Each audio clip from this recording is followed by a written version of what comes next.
Media അവതരിപ്പിക്കുന്ന ദർപ്പണത്തിലേക്ക് മാന്യ ശ്രോതാക്കൾക്ക് സ്വാഗതം. അമേരിക്കയെ പോലൊരു ഭീകര രാജ്യത്തിൽ ചികിത്സിക്കാൻ പോയതിൽ ലജ്ജിക്കുകയാണെന്ന് സഖാവ് പിണറായി വിജയൻ പറയുകയുണ്ടായി. അമേരിക്കയുടെ തനിനിറം ഇപ്പോൾ ആണ് എനിക്ക് വെളിപ്പെട്ടു വന്നിരിക്കുന്നതെന്ന് അദ്ദേഹം പറഞ്ഞു. ഈ 82-ാം വയസ്സിൽ ദീർഘകാലം കമ്മ്യൂണിസ്റ്റ് പ്രസ്ഥാനത്തിന്റെ ഒരു നേതാവായി 2 പ്രാവശ്യം മുഖ്യമന്ത്രി ആയിരിക്കുന്ന ഒരു വ്യക്തി, കമ്മ്യൂണിസ്റ്റ് പ്രവർത്തകൻ, ഇപ്പോൾ മാത്രമാണ് അമേരിക്കയുടെ തനിനിറം വെളിപ്പെട്ടു വന്നിരിക്കുന്നത് പറയുന്നത് തികച്ചും നുണയാണ്, വ്യാജമാണ്. അദ്ദേഹം ഒന്നും അറിയാത്ത ഒരു കുഞ്ഞിനെ പോലെയാണ് ഇപ്പോൾ സംസാരിക്കുന്നത്. കമ്മ്യൂണിസ്റ്റ് പാർട്ടിയുടെ ആവിർഭാവം മുതൽ അമേരിക്കയ്ക്കെതിരെ നീക്കിക്കൊണ്ടിരിക്കുന്ന പ്രസ്ഥാനമാണ് മാർക്സിസ്റ്റ് കമ്മ്യൂണിസ്റ്റ് പാർട്ടി. അവർക്ക് ഇതൊരു മുതലാളിത്ത രാഷ്ട്രമാണ്.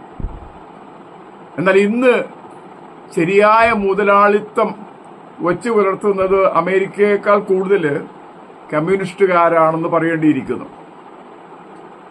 കോടിക്കണക്കിന് രൂപ സമ്പാദിച്ച് സുഖലോലുപതയിൽ വിരാജിക്കുന്ന എത്രയോ കമ്മ്യൂണിസ്റ്റ് നേതാക്കന്മാരുണ്ട്. അതിലൊരാളാണ് ഈ പിണറായി വിജയൻ. അദ്ദേഹം മക്കൾക്കും കുടുംബാംഗങ്ങൾക്കും ബന്ധുക്കൾക്കും എല്ലാം എത്രയോ കോടി രൂപ ഉണ്ടാക്കി കൊടുത്തിട്ടുണ്ട്. അദ്ദേഹത്തിന്റെ 10 വർഷത്തെ ഭരണം കൊണ്ട് ഇവിടത്തെ അടിച്ചമർത്തപ്പെട്ടവർക്ക്, പാവപ്പെട്ടവർക്ക് ഒരു ഗുണവും ഉണ്ടായിട്ടില്ല. കുറെ റോഡ് പണിത്, പാലം പണിതാണ് പുരോഗതി എന്ന് വിളിച്ചു പോകുന്ന ഒരു ഭരണം. റോഡ് പണിയുന്നതാണോ വികസനം? ഞങ്ങൾ അല്ലെങ്കിൽ സാധാരണ കേരളീയർ കൊടുക്കുന്ന പണം ഉപയോഗിച്ച് അതിന്റെ ഒരു പകുതി പോലും വിനിയോഗിക്കാതെ കുറെ റോഡും പാലവും ഒക്കെ നിർമ്മിച്ചാൽ വികസനമാകുമത്രേ.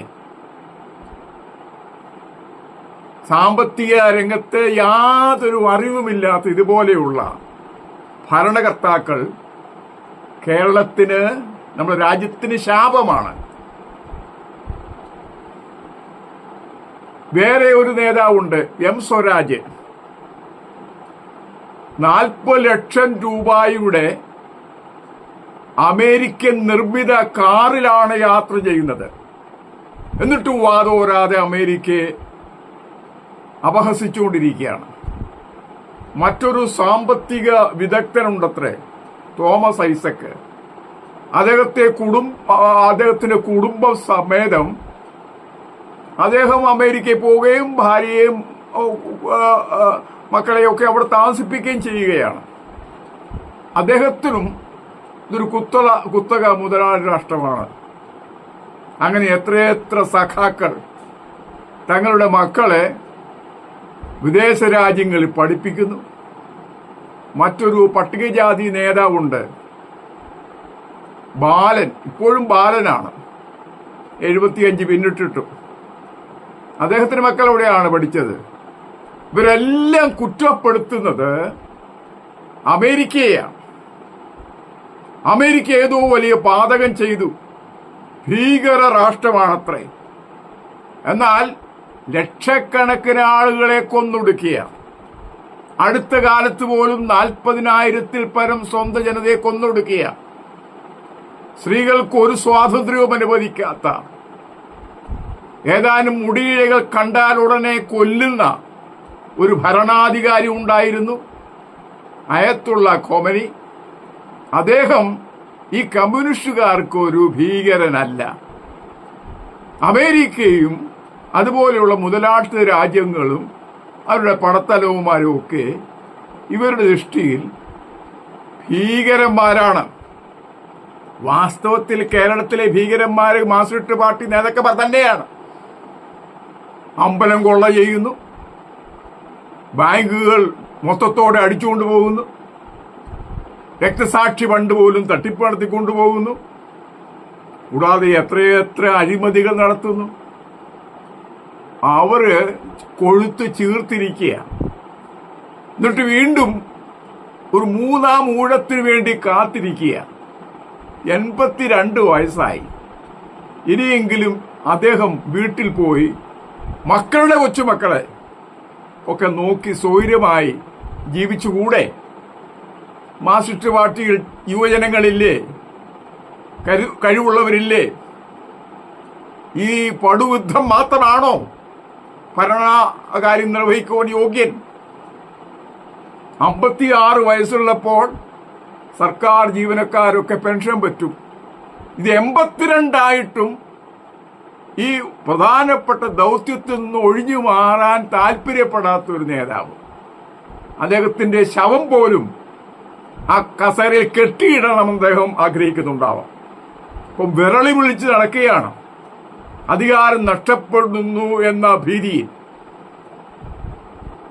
മറ്റാരുണ്ട് LDF-നെ പോലെ എന്നാണ് ചോദിക്കുന്നത്. മറ്റാരുമില്ല. ഈ ഭരണാധികാരി, ഈ മുഖ്യമന്ത്രി ഒഴികെ ആര് വന്നാലും കുഴപ്പമില്ലെന്നാണ് ഞങ്ങളെ പോലെ ഉള്ളവരുടെ ആഗ്രഹം. കാരണം അടിച്ചമർത്തപ്പെട്ടവർക്ക് ഒരു നീതിയും കൊടുക്കുകയില്ല. മദ്യപ്പുഴ ഒഴുക്കുകയാണ് ഇവിടെ. എല്ലാത്തരം ക്രിമിനലുകളും വർദ്ധിച്ചു വരികയാണ്. എന്നിട്ടും വികസനം വികസനം. എന്ത് വികസനമാണെന്ന് ഞങ്ങളെ പോലെയുള്ളവർക്ക് മനസ്സിലാകുന്നില്ല. ഇവർക്ക് മാത്രമേ വികസനം എന്ന് പറഞ്ഞാൽ മനസ്സിലാവുകയുള്ളൂ. റോഡുകൾ അമേരിക്കയേക്കാൾ മികച്ചതാണെന്നത്രേ അവകാശപ്പെടുന്നത്. ഒന്ന് യാത്ര ചെയ്താൽ അറിയാം. പ്രധാന ടൗണിലൂടെ തന്നെ വാഹനങ്ങൾ ഇഴഞ്ഞഴിഞ്ഞ് നീങ്ങുന്ന കാണുമ്പോൾ അറിയാം വികസനം എവിടം വരെ എത്തിയെന്ന്. അപ്പോൾ ഇനി ഒരു ഭരണം ഇതുപോലെയുള്ളവർക്ക് കൊടുത്താൽ കേരളം കുട്ടിച്ചോറാകും.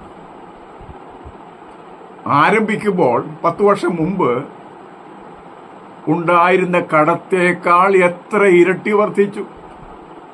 2.5 കോടി രൂപയായിരുന്നു എന്ന് പറയപ്പെടുന്നു. ഇപ്പോൾ 2.5 ലക്ഷം കോടി. ഇപ്പോൾ 6 ലക്ഷം കോടിയിലേക്ക് കൂപ്പുകുത്തിരിക്കുക.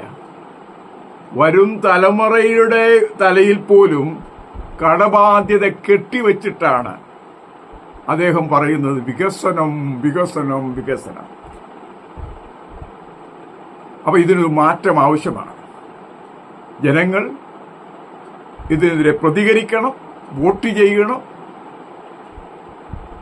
ഈ കമ്മ്യൂണിസ്റ്റ് പാർട്ടി അല്ലാത്ത ഏതൊരു പാർട്ടി വന്നാലും ഞങ്ങളെ പോലെയുള്ളവർ സ്വാഗതം ചെയ്യും. ഞങ്ങൾ ഒരു കാലത്തും കോൺഗ്രസ്സുകാരായിട്ടില്ല, ഞാൻ വിശേഷിച്ച്. പക്ഷേ ഈ ഭരണം മടുത്തു. ഇങ്ങനെ കോൺഗ്രസ് എങ്കിലും വരണം എന്നുവരെ ചിന്തിക്കേണ്ട ദുർഗതി ഞങ്ങളെ പോലെയുള്ള ആളുകൾക്കുണ്ട്.